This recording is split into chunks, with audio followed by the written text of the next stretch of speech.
السلام علیکم رحمۃ اللہ وبرکاتہ۔ سوال پوچھنے والے ہیں محمد گلزار بھٹی، پوچھ رہے ہیں کہ مفتی صاحب، صاحب نصاب نے قربانی کا جانور لیا لیکن اپنے نام پہ اس نے اسے قربان نہیں کیا بلکہ والدین کے نام پہ قربانی دی ہے، تو کیا شرعی حکم ہوگا؟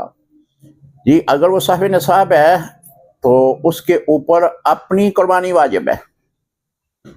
والدین کے نام پہ جو اس نے ادا کی ہے وہ بطور نفل ہوگی، وہ تو ہو گئی، لیکن اگر اس نے اپنا واجب ادا نہیں کیا تو اس میں وہ گناہگار ہوگا، کیونکہ واجب کا تعلق گناہگار ہوتا ہے۔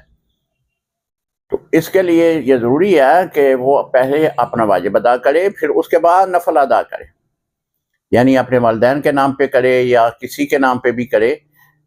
یہ اس کا طریقہ کار ہے۔ یا پھر اس کا ایک اور طریقہ کار یہ بھی ہے، اگر کسی کے اندر گنجائش نہیں ہے کہ وہ 2 جانور لے، تو جو اس کے اوپر واجب ہے وہ 1 جانور لے لے، تو نیت کرے کہ اے اللہ، یہ جانور میں نے قربانی تیری رضا کے لیے لی ہے، اے اللہ میرے پاس استطاعت نہیں ہے کہ میں دوسرا جانور اپنے والدین کے نام پہ لوں یا میں کسی کے نام پہ بھی لوں، میرے اندر طاقت نہیں ہے، مالی پوزیشن ایسی نہیں ہے، اے اللہ میں اپنا واجب ادا کر رہا ہوں لیکن اس کا ثواب میرے والدین کو عطا کرنا۔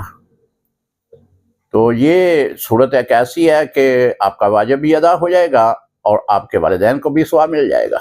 السلام علیکم ورحمۃ اللہ وبرکاتہ۔